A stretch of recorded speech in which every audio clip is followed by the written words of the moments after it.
Smash the like button and subscribe. Karate chop the like button and subscribe. What a do, what a do. This is the Brothers on Books podcast, where we find great books that will give you real value and actionable steps and have fun in the process. Please reach out to us at brothersonbooks@gmail.com for any book recommendation, or if you would like to be a guest host for a particular book you have in mind. A great review or rating on whichever platform you're listening to would be greatly appreciated. And lastly, if you can think of any friend, family member, or coworker that might like this episode, please pass it along. For the original episodes, the OGs, please visit brothersonbooks.com. I'm Alex Alwell, and with me as always is my brother, Jack Alwell. Jack, how you doing? I'm doing quite well, Al. How's it going there? You know, it's been all right. It's very hot, as we were just talking about off screen. I finally closed on my triplex on Monday. So I was gonna mention that because that was one of your things you discussed on the goals episode a couple episodes ago. Yeah, I finally got that taken care of. Awesome. It was. I'm relatively sure a lot of the additional stress has not kicked in yet, but yeah, I'm sure we'll soon. Just interviewed actually before this, I just interviewed a potential roommate to move into my apartment with me. Cool. So that would be nice. Other than that, nice. Yeah, just working, playing some pickle. That's about it. We played pickleball for like 30 minutes today. We showed up, there was no one at the courts, and it was so hot that we like practiced serves for like a half an hour and then left. Wow. Practicing a pickleball serve for a half an hour is actually quite a bit of time. Yeah. My serve's getting pretty wicked. My slice drop serve. You kill them with that mean 12-foot lob. I haven't been doing as many lobs, but occasionally I'll still mix it in. Okay. Well, I guess with that said, the book we are discussing today is Grunch of Giants by R. Buckminster Fuller. Jack, do you want to give a brief background on Dr. Fuller? Sure. So the R stands for Richard. So Richard Buckminster Fuller was an American architect, systems theorist, author, designer, inventor, philosopher, critic of work, and futurist. He styled his name as R. Buckminster Fuller in his writings, publishing more than 30 books and coining or popularizing such terms as spaceship Earth, Dymaxion, Dymaxion house, Dymaxion car, Dymaxion map, ephemeralization, synergetics, and tensegrity. I mean, so that was the Wikipedia blurb. I will say I know him most notably as being the mentor of Robert Kiyosaki. I don't know about you, how you heard about him, but that's where I heard about him initially. So I actually initially heard about him. Let me see if I can find it, because he was the inventor of, I believe, fullerene, which is just like a carbon-based, like, it's almost, my initial understanding is just a carbon-based, like almost ball. But yeah, I've heard him talked the most about by Kiyosaki. And at first, it didn't really click that the two people were, in fact, one and the same. But yeah, they are. So what were your thoughts after finishing this one? And were you happy you picked this as part of the book draft?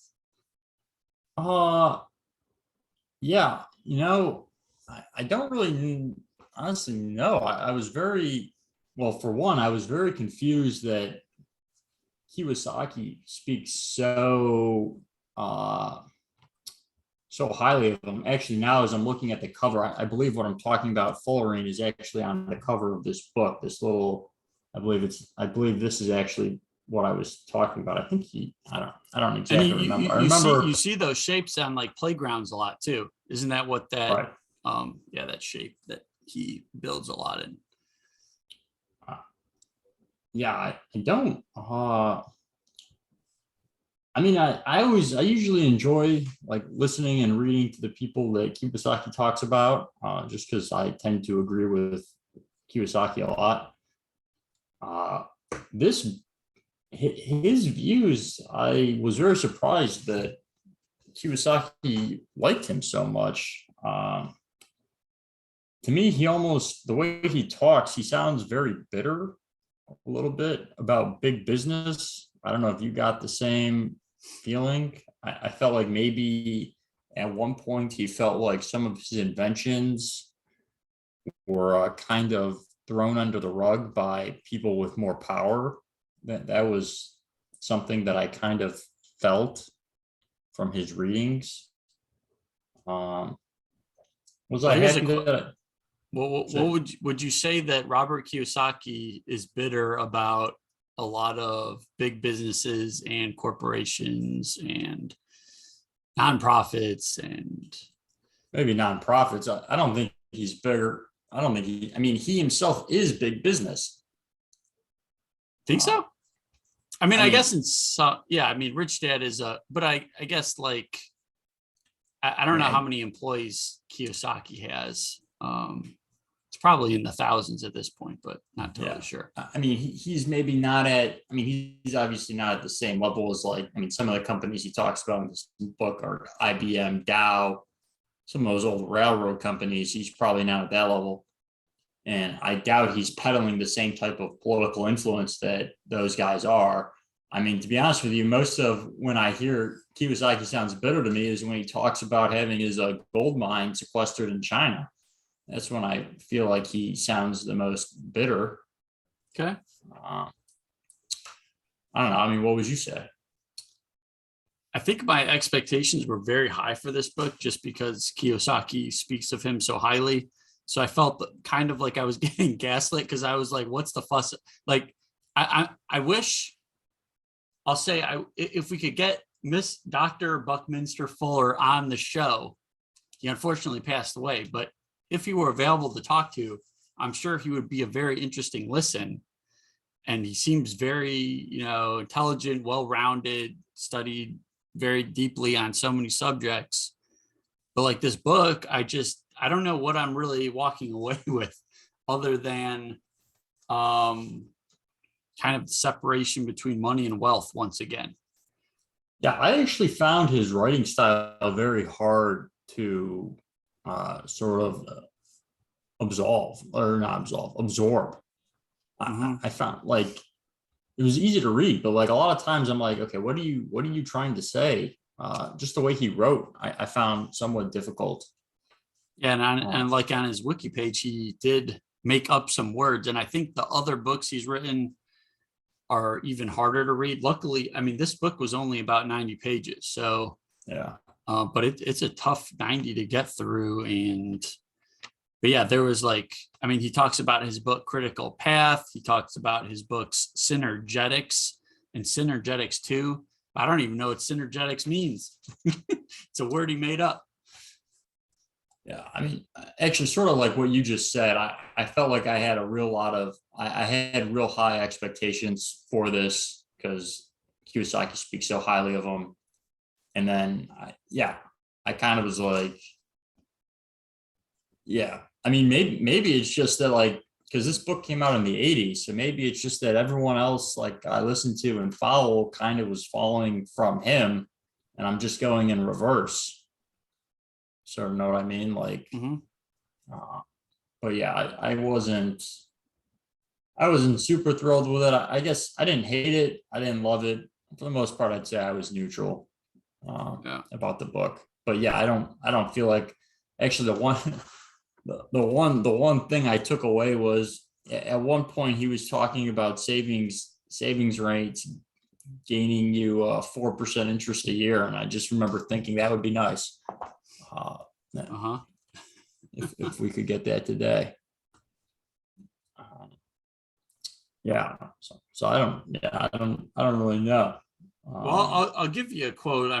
This is something that I think we talk about a lot, but he gets at it again. This is from chapter 6, Can't Fool Cosmic Computers, oddly named, but the quote goes, money is not wealth, and that wealth is the organized technological capability to protect, nurture, educate, and accommodate the forward days of humans, whereas money is only a medium of exchange and a cash accounting system.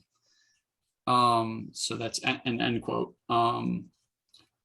I almost thought he was slightly hinting at something like Bitcoin taking shape or some sort of solid currency, but I don't know if my last solo mission episode was Sanity is the Future of Wealth by Aaron Clarey, and a large part of that book is about how to separate like the real world from this fiat system and how money is just one thing. And I thought Aaron Clarey was a little more entertaining to read and got across basically the same message. I don't know. I guess the other thing I sort of thought he talked a lot about was, yeah, sort of in the same vein, like people focus, and maybe I'm just looking into this too much, like people focus a lot on just making money and not like actually providing for humanity. And that disconnect, like, and I sort of feel like what he's saying is he's trying to invent goods and make new things that make humanity as a whole better. But a lot of people I sort of feel like he's saying are just trying to rig the money system and just artificially make it so they have more money, but not really provide anything to humanity. He was saying some of his inventions, he was kind of saying were like decades too early almost. Like, yeah, he would make something. His house. Yeah, I mean, and a lot of people kind of talk about like just tinkering around, and then you invent something, and then you have to figure out how people like use it. And it can take some time. But he's definitely a heavy hitter inventor. Yeah, I mean, there are a lot of people who have talked sort of about that. I vaguely remember listening to someone talk. I don't know why this just popped in my head, but I was listening to someone talk about, I guess what would be the analogy for online dating in like the 90s, and how they would film themselves and then they would mail their film to some company, and then that would get spread out on the subscribers through VHS. And then if you liked the person, you would leave a number and they could call you. Mm-hmm. And that went under. But I mean, online dating today is a massive, massive series of corporations. So just like about being, like you said, being too early. He's got a good quote on that topic that goes, the greatest evolution producing revolutions are complex and take the longest to be realized. So the big time inventions, it's kind of like a slow burn until they get adopted, I guess.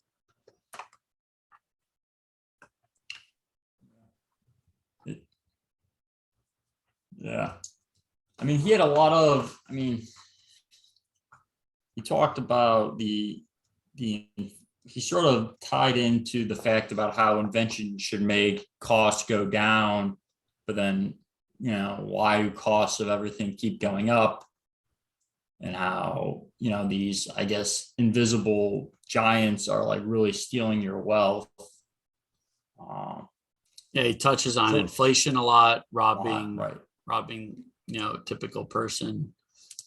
I actually sort of thought back a lot to Jeff Booth's The Price of Tomorrow, where he makes the point about like how his, inventions become better, things become cheaper. It's essentially all deflationary pressure, yet the cost of a lot of these goods continues to go up.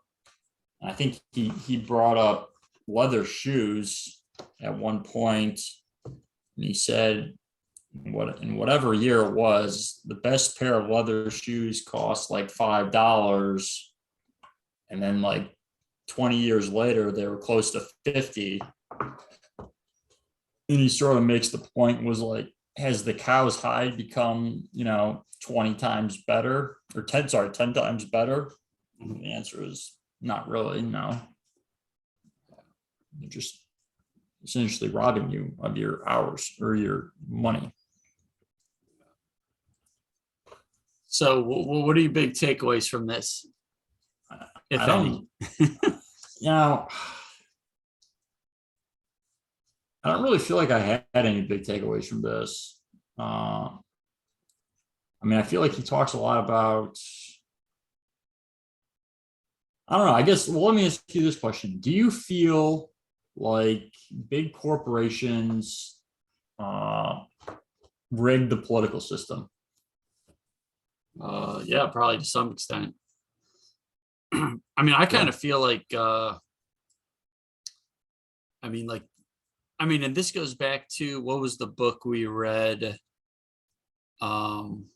Economics 1 lesson. It might have been, yeah, where we were discussing the purpose of a country. Yeah, and I actually, yeah, okay. And like, to me, it seems like the head honchos, kind of move in and out of countries seamlessly. And he kind of brings up how companies kind of have that privilege in a lot of ways, whereas people can't freely move like the big corporations. And a lot of the, I guess, global elite, I would say it's kind of like there's just one system that's not, whereas a lot of the people, like the commoners, are restricted and put into these bubbles, and can't move as freely between countries. And I mean, it kind of goes, I mean, I do like believe that it would be better if there was more free movement of people.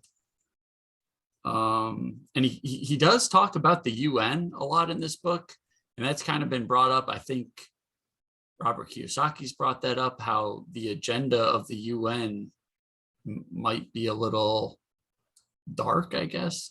Maybe not dark, but it's kind of like they're running the show in some ways. You mean the show of the world or the show of Europe? The world.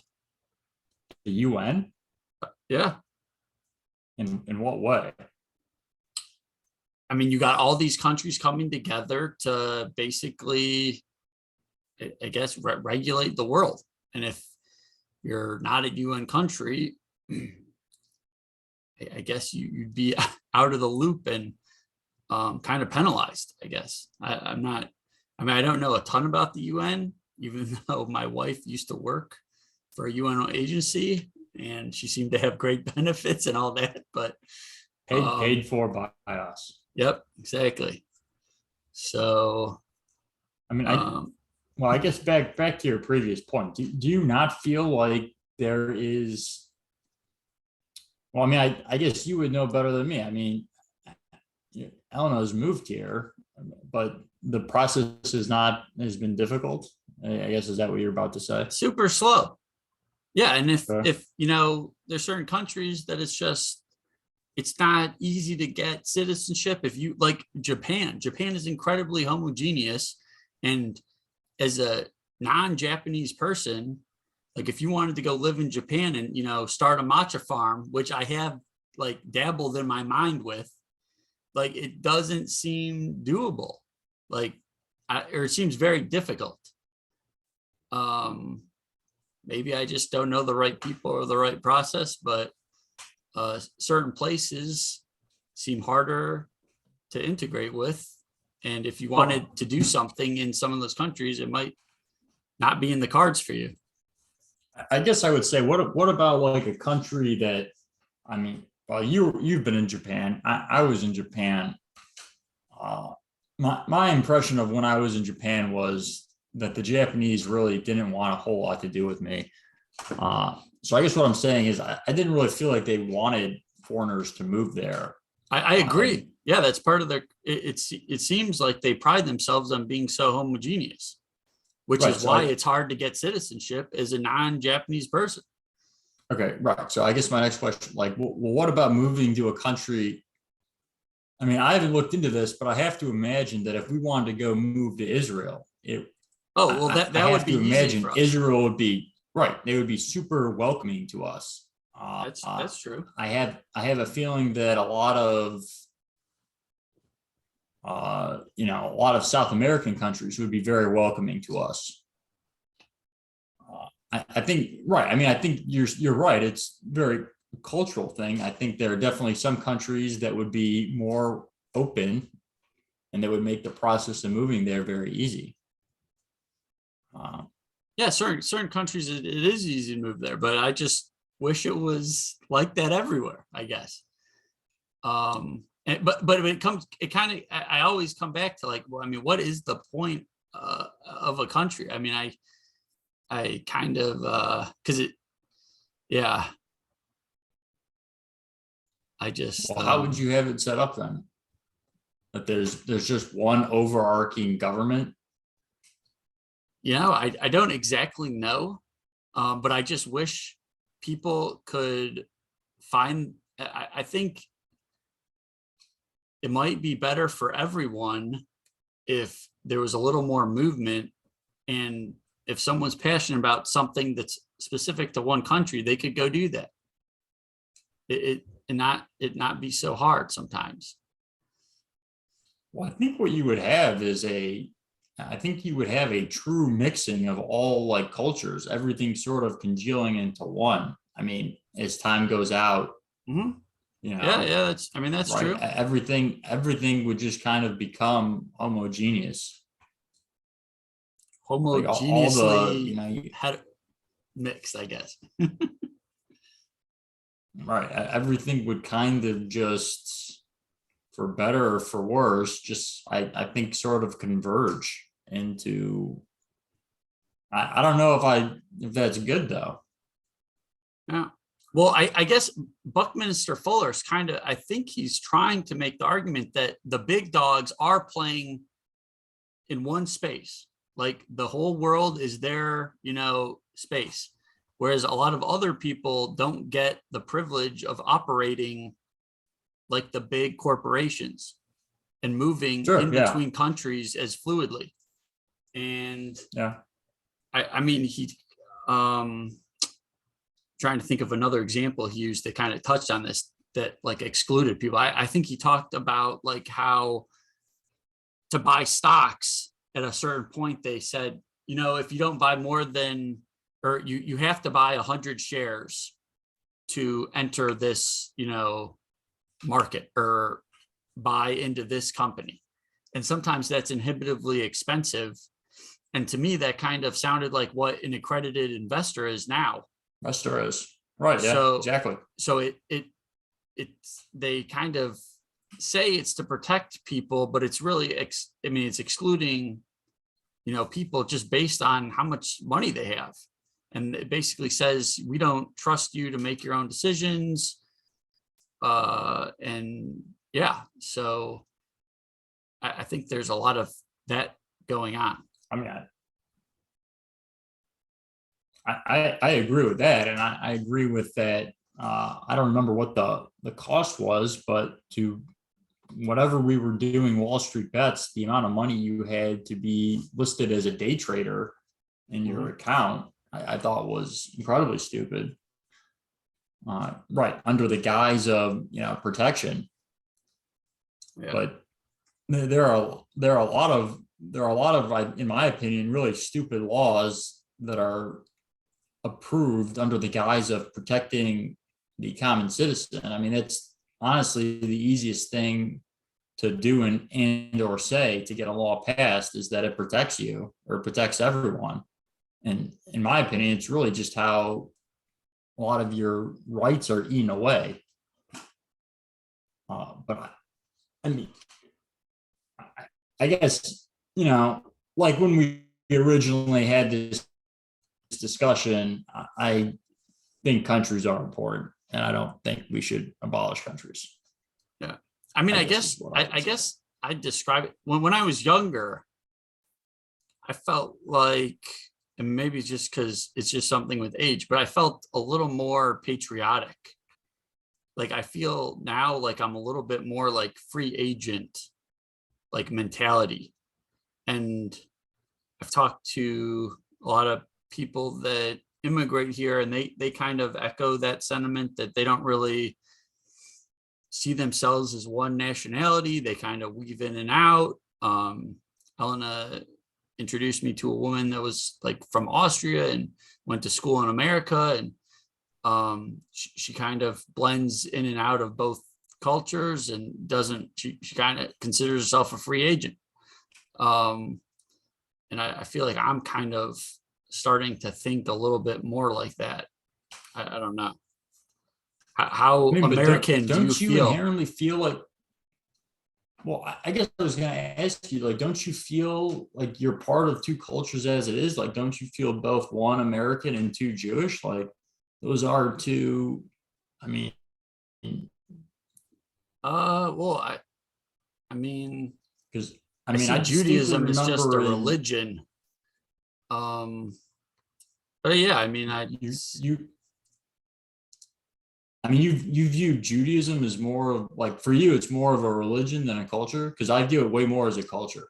I mean, I guess, I'm not super religious, so I guess in terms of like my friends being Jewish, yeah, I guess it's more of a cultural thing. But at the end of the day, it's a religion. I view it as, and not. Um, but although I just heard a story of when the USSR was, or before the USSR was breaking up, a lot of the passports in like what is now like Uzbekistan, they actually would say Jewish as your nationality on them, which that was news to me. But like the wealthy, the wealthy, the wealthy Jews, I guess, could get the passport switched to just say European, and a lot of those wealthy people were that said European were actually Jewish. So I thought that was kind of interesting. So they viewed it as a people, as a nationality, I guess. Yeah, I mean, I guess I'm not particularly religious either, but I view it, yeah, I view it definitely much more as a culture and like a group of people than as a religion. Mhm. But that's maybe just me. Actually, I don't think that's just me. I think a lot of people actually view it like that. Yeah, I Um, mean, it is. I mean, I guess I mean, in the way I live, it's in more Sunday cultural. school, when I was probably fifth or sixth, yeah, the fifth or sixth grade, like I don't remember who it was. I think it was Beth Cook. Was like, do you view yourself as a Jewish American or an American Jew? Mhm. And yeah, I don't. So I don't know. Yeah, I guess I would say Jewish American. But I don't. Yeah, that's an interesting conversation. Yeah, very so. I don't know how we constantly come back to this point. No, but it's something that like eats at me. Like I really like yeah, and it's and we had a speaker at our actuarial seminar this last week that talked about how buying like team shirts really helps bond people together.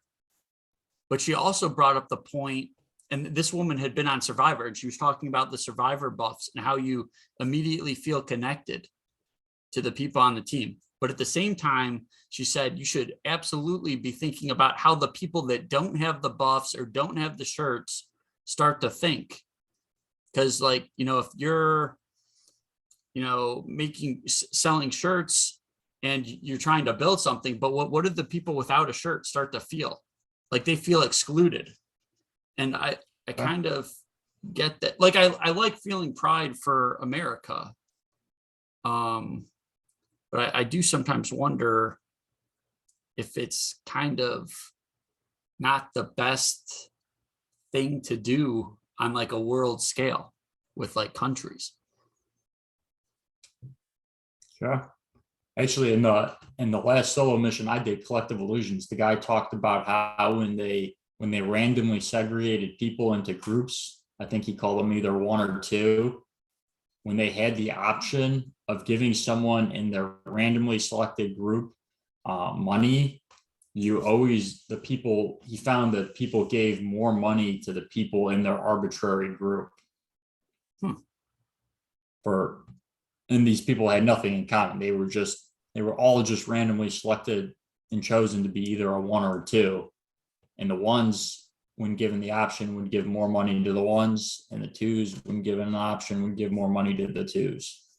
So I think there is a lot of truth to what you were saying, that people want to be part of like something, but I get what you're saying. I mean, and I like team sports. Like I'm a diehard Arsenal fan. I like, cheering and being part of, a community of people going towards, one goal, like, win the Champions League, win the Premier League. Well, let's not get carried away with Arsenal there. I mean, when's the last time either of those things happened? Yeah. But yeah, I do sometimes really think about that, and how, I mean, you kind of just luck of the draw and where you're born on some things. And sure. Yeah. So that is true. Well, do you have anything else, really? I do not think so. I don't really either. This was an interesting book. So I guess with that said, please reach out to us at brothersonbooks@gmail.com for any book recommendations, or if you would like to be a guest host for a particular book you have in mind. A great review or rating on whichever platform you're listening to would be greatly appreciated. And lastly, if you can think of any friend, family member, or coworker that might like this episode, please pass it along. I'm Alex Allwild, and with me as always is my brother Jack Allwild. Jack, it's been a pleasure. And what is the next book we are doing? I believe. Well, first of all, what's your solo mission going to be on? I think I'm actually going to do a book I just finished called Nazi Billionaires: The Dark History of Germany's Wealthiest Dynasties. It was very, very depressing to listen to. So that will be a fun one. Interesting. So after my solo mission, what will our next together book will be? I believe it's Elena's book, correct? It is. And because it's Elena's book, I really don't want to botch the title. So I'm going to look up to make sure I get the title exactly right. It is 32 Lessons from a 10-Day Fasting Retreat. Unlock the power to self-healing through prolonged fast. And my wife Elena went on a couple 10-day fasting retreats in rural Austria and learned a lot, and it spurred her to look more into some of these studies, some written in Russian, some written in German that hadn't been translated to English, and translate them for the American people, or the English speaking people, I should say. But yeah, should be a fun discussion. All right. Sounds good. Take care. All right. Later, Jack.